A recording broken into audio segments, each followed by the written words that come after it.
David Livingstone foi um médico escocês, missionário cristão e pioneiro da Sociedade Missionária de Londres. Ele foi um explorador na África e um dos heróis britânicos mais populares no final da era vitoriana do século XIX.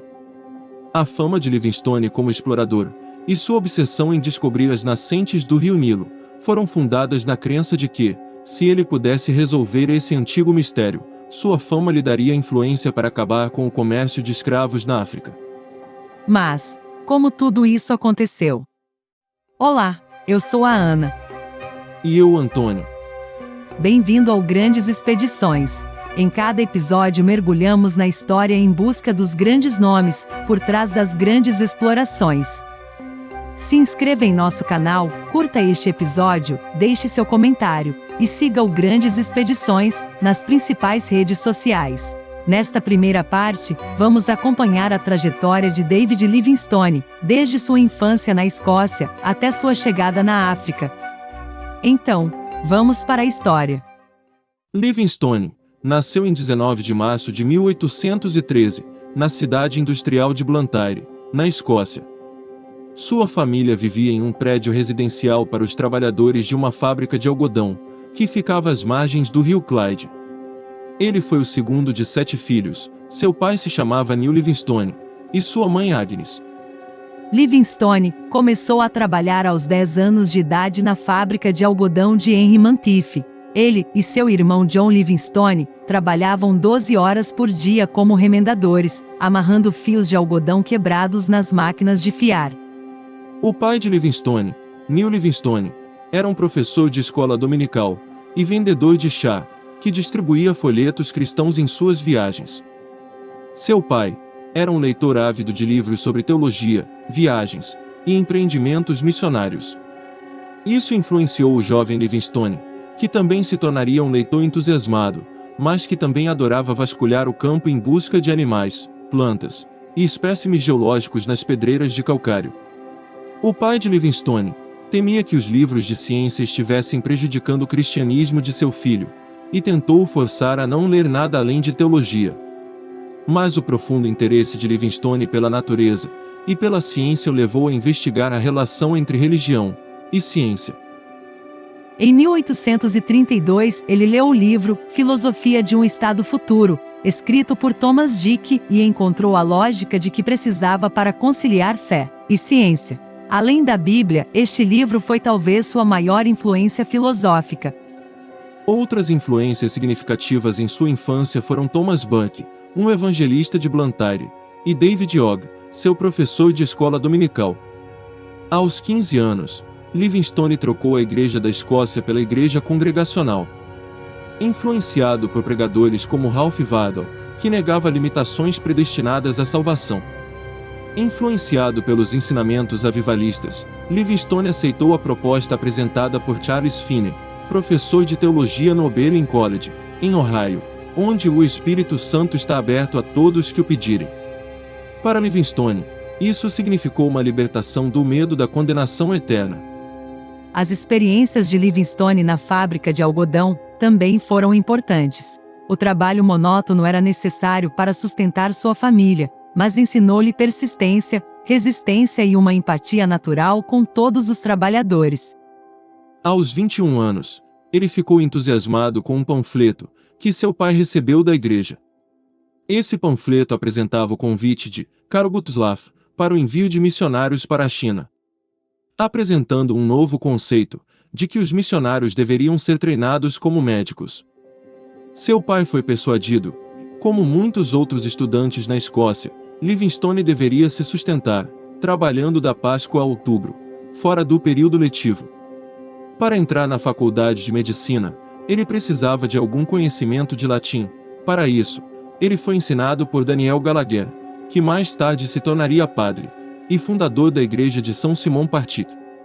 Ele ingressou na Universidade Anderson, em Glasgow, em 1836, estudando medicina e química, além de assistir às palestras de teologia do ativista Richard Wardlaw, que era um anti-escravagista. Livingstone trabalhou duro, obteve uma boa base em ciência e medicina e fez amigos para toda a vida, incluindo Andrew Buchanan e James Young. A Sociedade Missionária de Londres era na época a maior organização do país para o trabalho missionário. Ele se inscreveu na Sociedade Missionária em outubro de 1837. Em janeiro, recebeu os formulários os quais ele respondeu. Ele não obteve resposta até ser convidado para 2 entrevistas em agosto de 1838. Então ele foi aceito como estagiário e recebeu treinamento em Ungar. Em Ungar, ele e outros 6 alunos tiveram aulas de grego, latim, hebraico e teologia com o reverendo Richard Cecil, que em janeiro de 1839 o avaliou, comentando que, apesar das maneiras e da rústica, Livingstone tinha sentido e vigor silencioso, bom temperamento e caráter substancial. Um mês depois, ele ainda achava que Livingstone não estava pronto para prosseguir com os estudos teológicos no Cheshunt College.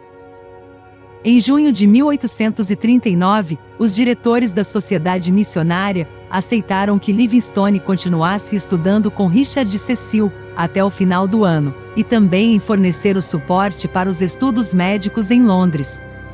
Ao iniciar seu treinamento clínico em janeiro de 1840, ele voltou para a pensão dos missionários em Aldersgate, onde havia ficado anteriormente quando estava em Londres. Enquanto estava na pensão, ele foi visitado pelo missionário Robert Moffat, que estava na Inglaterra com sua família para divulgar o trabalho de sua missão na África do Sul. Livingstone o questionou sobre a África. Robert Moffat mais tarde lembrou. Pouco a pouco ele me perguntou se eu achava que ele serviria para a África. Eu disse que acreditava que sim, mas que não fosse para uma missão estabelecida, mas sim, que avançasse para uma área desconhecida, onde nenhum missionário jamais estivera. Ele ficou entusiasmado com a visão de Robert Moffat para expandir o trabalho missionário ao norte de Bechuanaland. Em 1º de junho de 1840, Livingstone compareceu a uma reunião no Exeter Hall, onde Fowell Buston defendeu vigorosamente que o comércio de escravos africanos terminaria se os chefes, em vez de vender escravos, pudessem obter os bens europeus por meio do comércio legítimo. Livingstone deixou Londres em 17 de novembro de 1840, com destino ao Cabo da Boa Esperança, junto com outros 2 missionários, William Ross, que havia sido ordenado no mesmo serviço que ele, e sua esposa. Durante a longa viagem, ele estudou a língua holandesa e também o dialeto Tswana. O capitão do navio deu-lhe aulas de navegação. No Rio de Janeiro, ele se aventurou em terra, ficando impressionado com a catedral e a paisagem. Em 15 de março de 1841, o navio chegou a Simons Bay e durante um mês, os 3 permaneceram na cidade do Cabo com o John Philip e a sua esposa. Como diretor da Sociedade Missionária, John Philip tinha a política de que todas as pessoas eram iguais perante Deus e a lei. Isso o levou a disputas com os colonos britânicos. O navio levou Livingstone, William Ross e sua esposa para Algoa Bay. Entre 19 de maio a 31 de julho, eles fizeram uma longa jornada em um carro de boi, até a missão Curumã. De setembro ao final de dezembro, ele caminhou 1.210 quilômetros com o missionário e artesão Roger Edwards, que estava em Curumã desde 1830. Ele foi instruído por Robert Moffat a investigar o potencial para uma nova missão. Eles visitaram e discutiram uma área chamada Mabotsa, perto de Zerus, na África do Sul. Em 1842, Livingstone fez mais 2 expedições. Os principais membros dessas expedições eram o amigo Paul e o nativo chamado Mebalve. Em junho de 1843, Roger Edwards obteve a aprovação da Sociedade Missionária para estabelecer uma base missionária com sua esposa em Mabotsa. Livingstone mudou-se para lá e juntou-se a eles no trabalho físico de construção das instalações.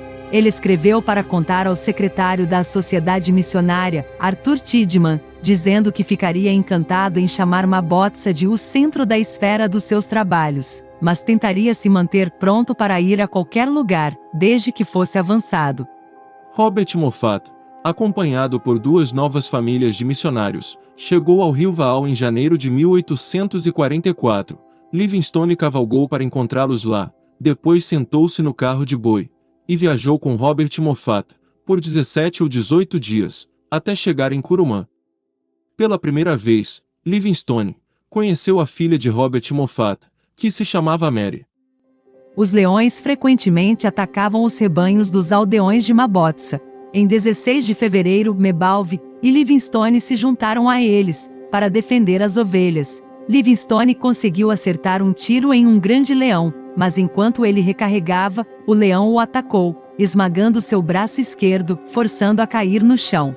Sua vida foi salva por Mebalve, desviando a atenção do leão ao tentar atirar, entretanto sendo atacado também. O braço quebrado de Livingstone, embora mal ajustado por ele, e Roger Edwards, uniu-se fortemente. Ele foi para Curumã se recuperar, onde foi cuidado pela filha de Robert Moffat. Livingstone e Mary se tornaram noivos neste período. Seu braço sarou, permitindo-lhe atirar e levantar objetos pesados, embora continuasse sendo uma fonte de muito sofrimento pelo resto de sua vida. Livingstone e Mary se casaram em 9 de janeiro de 1845. Livingstone foi forçado a deixar sua missão em Mabotsa, depois que surgiram diferenças entre ele e seu colega Roger Edwards. Mais tarde, fundando sua próxima missão em Chonuane.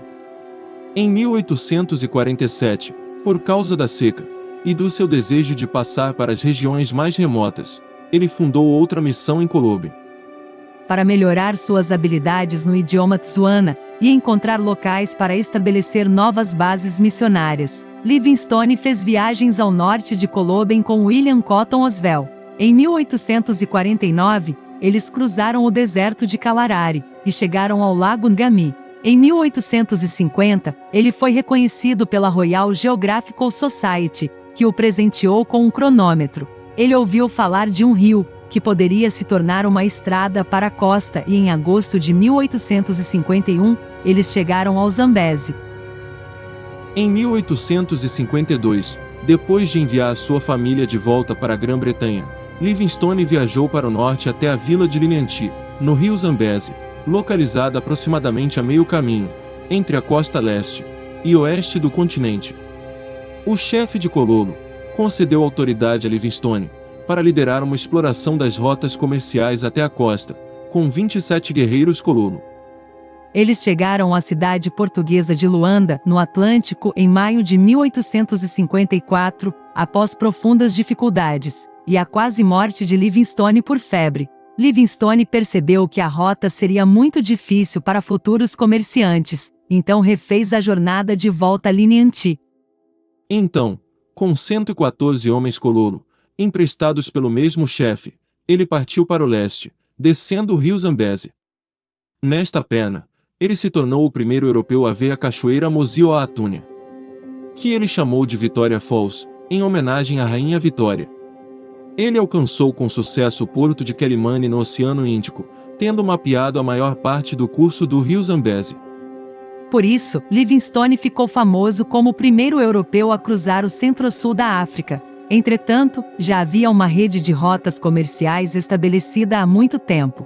Os comerciantes portugueses penetraram até o meio do continente de ambos os lados. Em 1853, 2 comerciantes árabes cruzaram o continente de Zanzibar a Benguela, e por volta de 1800, 2 comerciantes cruzaram de Angola a Moçambique. Claro que essas informações não eram de conhecimento naquela época. Livingstone defendeu o estabelecimento de missões comerciais e religiosas na África Central, e a abolição do comércio de escravos africanos, realizada pelos portugueses e pelos árabes. Seu lema, agora inscrito em sua estátua em Victoria Falls, era o cristianismo, comércio e civilização. Ele esperava formar uma alternativa ao comércio de escravos e conferir dignidade aos africanos aos olhos dos europeus.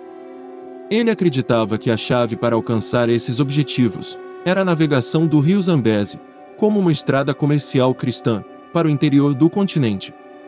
Ele voltou para a Grã-Bretanha em dezembro de 1856. A Royal Geographical Society concedeu-lhe a Medalha do Patrono em 1855 por suas explorações na África. Incentivado pela Sociedade Missionária de Londres, ele escreveu seu diário, publicando suas viagens missionárias em 1857 por John Murray, se tornando um best-seller.